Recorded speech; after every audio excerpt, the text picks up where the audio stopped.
All right, I'll see you. Okay, love you, bye.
Hello YouTube, Phil from the Backroads Riding Channel coming at you today with today's edition of the Daily Slab.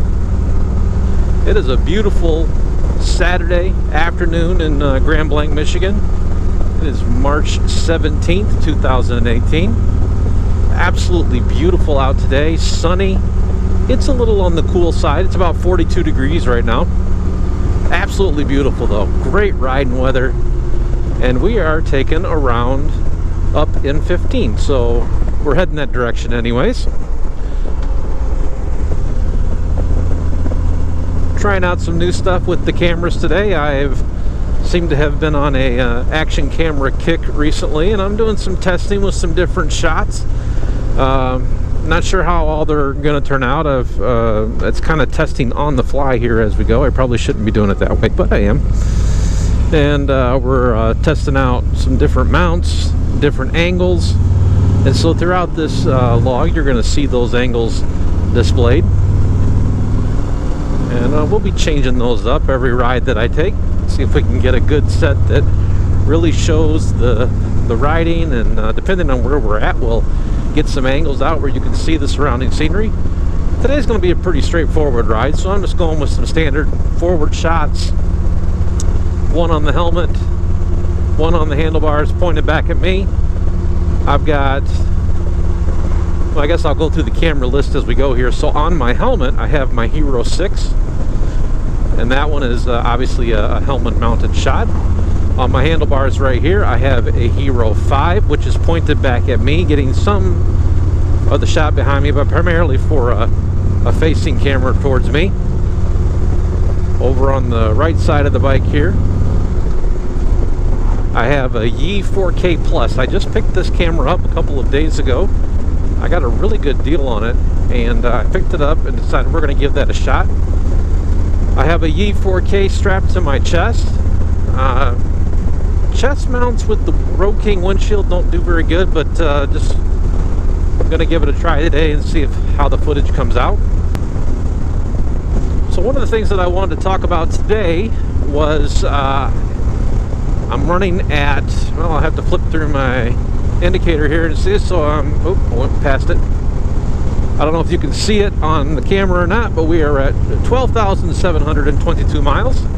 So we're going to talk about the Road King today, do a 12,000 mile review on the bike.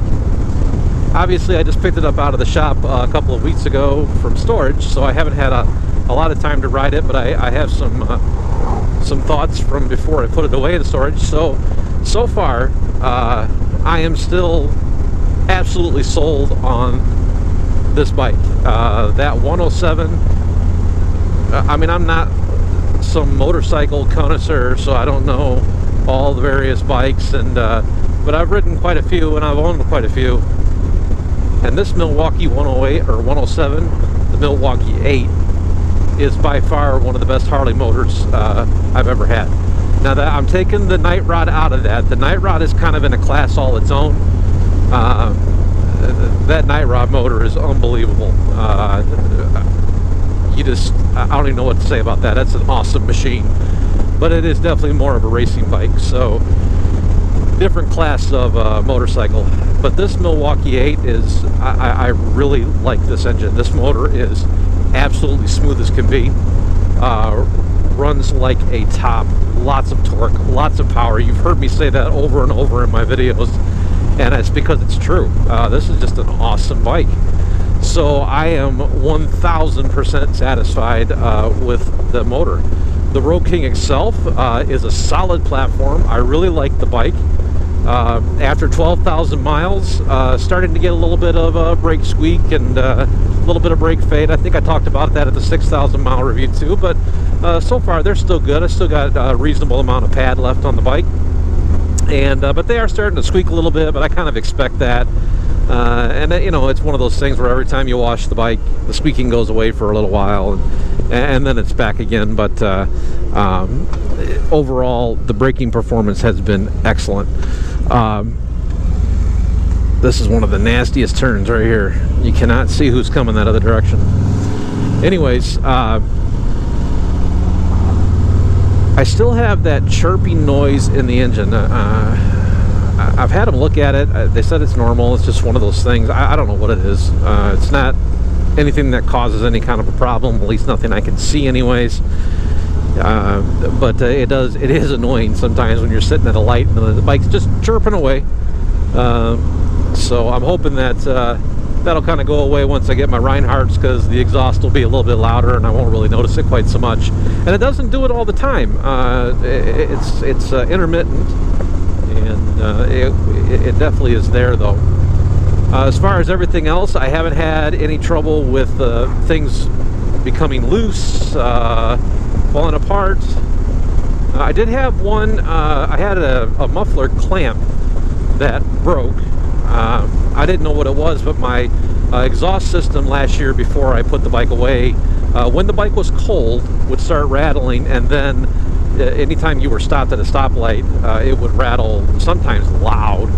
I moved it around, you couldn't see anything that was wrong with the muffler clamps, but when I took it in, the guy looked at it and there was a fracture in one of the clamps. So they replaced that, and it seems to have done the job. They replaced it while it was in winter storage, and it seems to have taken care of that issue, so I have no complaints there.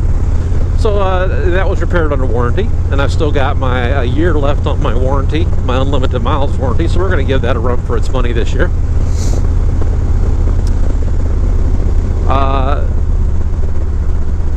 After 12,000 miles, I have to say, for me and my height, I'm 6 feet tall, and the standard windshield that comes with this, it works pretty well. For me and the way that I sit on the bike, I wish it was about a half an inch shorter than what it is. I've got the standard windshield, whatever comes with the bike standard. I'm not sure what the exact height is. I'll try to look that up and post it when I post the video. But I'm not real happy. It manages to literally, the split of the windshield is right at my eye line.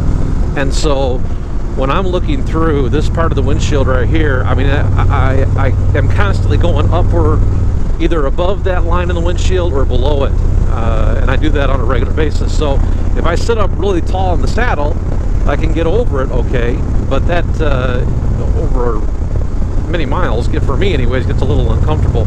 That's probably proper riding posture, but I'm a sloucher, so I end up dropping down behind the windshield more. But that would be probably one of my biggest complaints, is just the windshield height, and that's going to vary from person to person. I do love riding the bike without the windshield though. It has a whole different feel, and that's normal with any motorcycle with a windshield on it. At least in my experience, you take the windshield off, it just has a different feel. The bike rolls down the road differently, it feels like it handles differently. It's probably more mental than anything else. But I really enjoy riding the bike without a windshield.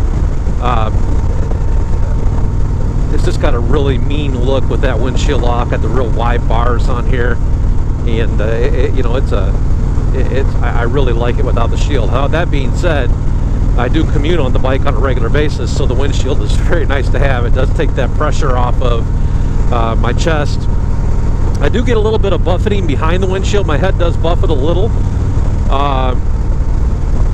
So I've been looking at the possibility of getting the lower fairings for the bike. I haven't done it yet. I just haven't been able to find a good... I wish I could see them on a Road King and see what they look like. I mean, I can go look at an Ultimate or sorry, not an Ultimate, an Unlimited or a Street Glide with them on there and see what they look like. But I want to see it without the fairing, because the lower fairings are pretty large, and I want to see what the bike looks like. Not that I'm necessarily completely concerned about aesthetics, because I'm looking at it more from a comfort perspective. So it is something I'm looking at. They are fairly expensive, though. I know there are some knockoffs I can buy on eBay. Not really sure I'm going to go that route. A little worried about doing that just because you never know what you're going to get. But that would, from what I understand, that would eliminate the buffeting around the helmet area if I got those on there. Now, the one thing I do notice, and I don't know if this is normal, so maybe some of you guys can comment down in the comments below about this, but I do notice that when I'm riding with my half helmet, I don't seem to have as much trouble with it. I don't know if that's normal or if it's just the way I'm sitting on the bike. Maybe it's the way I'm holding my head differently, but my head definitely seems to buffet more with the full face helmet on than it does with the half helmet. So I don't know if that's normal or not.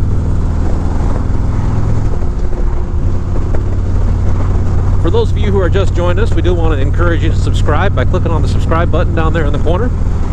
Also, if you like the video, click that like button. That always helps us publish more content.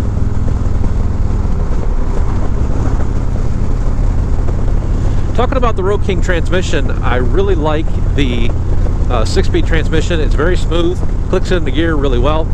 I'm not a mechanic, so I can't give you all the technical details of the transmission, but I seem to have plenty of torque regardless of what gear that I'm in. This bike has got a ton of torque, a lot of torque. I really like it. It kind of reminds me of, I used to have, excuse me, I used to have a Triumph Thunderbird, which was their 1700cc model, the LT Cruiser, and that bike had an unbelievable amount of torque. It was a parallel twin, beautiful bike, lots of power, lots of speed, and it had a lot of torque. And I would say that these guys are right on par with each other. I don't know if the numbers say that, but at least how the bikes feel, I definitely have that same feel with this Road King.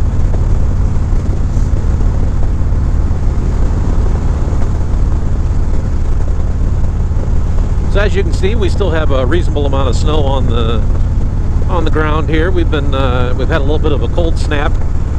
Actually, after my last video that I published, the day after that, we got something like 5 inches, and I haven't been able to ride since. So today's the first day I've really been able to get out. It's been either extremely cold or raining, one of the two. And I took a little bit of a chance coming out today because there's still a good bit of salt on the road, but I wanted to get out and ride. Probably going to get out and ride tomorrow too. We got like a 50-degree day coming tomorrow, so I will definitely have the bike out tomorrow. Not sure exactly what order the videos will get published in, but we're going to do a ride video up through Frankenmuth, and I'll make sure that gets published out.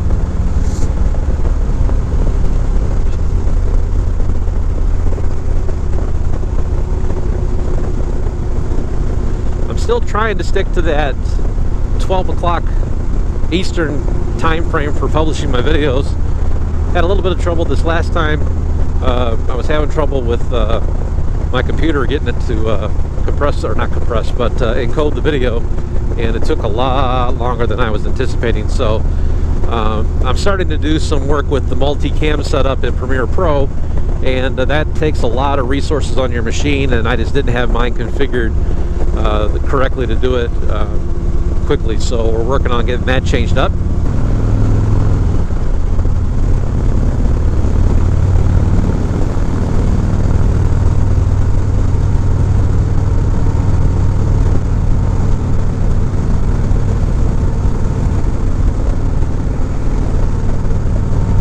That's going to wrap it up for this version of the Daily Slab. I want to thank you all for joining us today. For those of you who are new to the channel, we encourage you to click subscribe by clicking on the subscribe button down there in the box. And then we also encourage you to click on like. Okay, every time you click the like button, it helps us out on YouTube, helps us with our search rankings, helps us get more people involved in the motorcycling community. So we encourage you, click that like button. This is Phil from the Back Roads Riding channel saying peace, and we'll see you in our next video.